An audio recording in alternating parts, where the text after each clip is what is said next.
हनुमान जी के चमत्कार की एक सच्ची कहानी। आज हम आपको ऐसी सच्ची घटना के बारे में बताने जा रहे हैं जिस पर यकीन कर पाना नामुमकिन है। यह सच्ची घटना नेपाल के एक छोटे गांव की है जहां पर दुष्यंत नाम का एक चरवाहा रहता था। दुष्यंत काफ़ी धार्मिक व्यक्ति था। वह भगवान की पूजा पाठ प्रतिदिन नियमित रूप से करता था। एक बार दुष्यंत का बहुत बुरा समय आया। इस दौरान दुष्यंत की तबीयत काफ़ी खराब होने लगी, जिसके चलते उसके पास अपना इलाज कराने के लिए भी पैसे नहीं थे। वह दिन रात हनुमान जी का नाम जपता रहता था। उसके घर वाले भी दुष्यंत के स्वास्थ्य के लिए दिन रात प्रार्थना करते थे।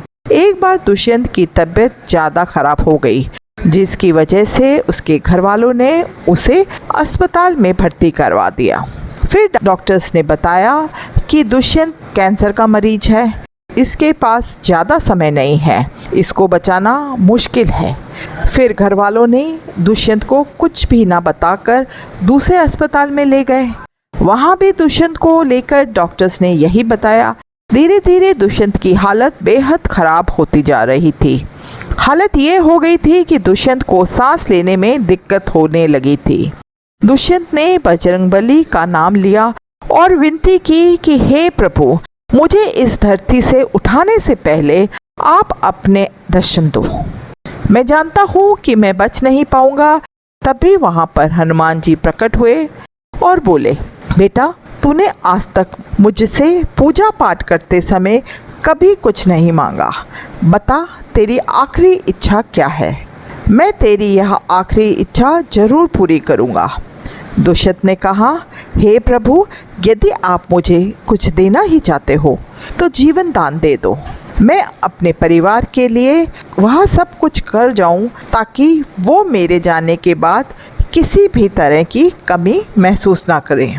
यह सुनकर हनुमान जी ने कहा, ठीक है, मैं तेरी यह इच्छा पूरी करूंगा, लेकिन कुछ समय के अंदर ही तेरी अकाल मृत्यु हो जाएगी।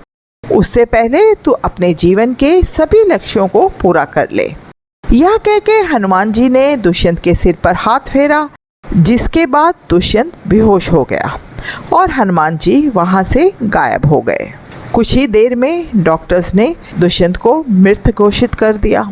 घर वाले अस्पताल में ही रोने लगे। दुष्यंत का बड़ा भाई जैसे ही उसको देखने गया तो दुष्यंत की सांसें धीरे धीरे चलने लगी। यह चमत्कार देखकर डॉक्टर्स हैरान रह गए। उन्होंने कहा कि ऐसा नहीं हो सकता, दुष्यंत को गंभीर कैंसर है, यह बच कैसे सकता है। इसके बाद डॉक्टर्स ने दुष्यंत का इलाज किया और कुछ ही दिनों बाद दुष्यंत के स्वास्थ्य में काफ़ी फर्क दिखने लगा।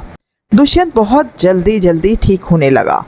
जिस दिन अस्पताल से घर जाना था, उस दिन दुष्यंत ने हनुमान जी की यह सच्ची कहानी सभी को बताई, जिसे सुनकर सब दंग रह गए। फिर डॉक्टर्स ने दुष्यंत को कहा कि यह किसी चमत्कार से कम नहीं है। एक मरा हुआ इंसान वापस जिंदा हो गया। सच में भगवान ने तुम्हें नया जीवन दिया है। दुष्यंत यह बातें सुनकर हंसने लगा, क्योंकि हनुमान जी ने उसकी अकाल मृत्यु होने की बात कही थी, लेकिन यह बात उसने किसी को भी नहीं बताई। कुछ महीनों में दुष्यंत ने इतनी मेहनत की कि हनुमान जी की कृपा से उसकी सारी इच्छाएं पूरी होने लगी। अब दुष्यंत का आखिरी समय आ गया था। दुष्यंत को सुबह ही ऐसा लग रहा था कि आज का दिन उसके लिए आखिरी है। इसलिए घर से निकलने के बाद उसने एक पत्र लिखा, जिसमें उसने हनुमान जी की कही सारी बातें को लिख दिया। दुष्यंत ने वह पत्र अपने कमरे में छोड़ दिया और बाहर चला गया। सड़क पार करते समय दुष्यंत की एक बड़े ट्रक से टक्कर हुई और उसकी मौत हो गई। कुछ ही देर में दुष्यंत के घर वालों को सूचना दी गई। घर वालों का रो रो कर बुरा हाल हो गया। दुष्यंत के घर वालों को जब दुष्यंत का पत्र मिला, तब उन्हें सारी सच्चाई का पता चला। सच जानकर उन्हें हनुमान जी की कृपा के बारे में पता चला। उन्हें इस बात का बिल्कुल भी आभास नहीं था।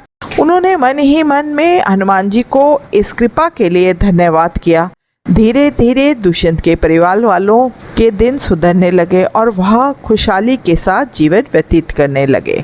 सच्चे मन से अगर भगवान से कुछ भी मांगो तो भगवान जरूर पूरा करते हैं और समय आने पर अपने सच्चे भक्तों को दर्शन भी देते हैं। जय हनुमान, जय श्री राम। यदि आपको कहानी पसंद आई हो तो कहानी को लाइक करें और शेयर करें। चैनल में नए हैं तो चैनल को सब्सक्राइब जरूर करें। वीडियो को अंत तक देखने के लिए आपका तहे दिल से शुक्रिया। चलिए मिलते हैं किसी और वीडियो में, तब तक के लिए राम राम, शब्बा खैर, अपना ध्यान रखिएगा।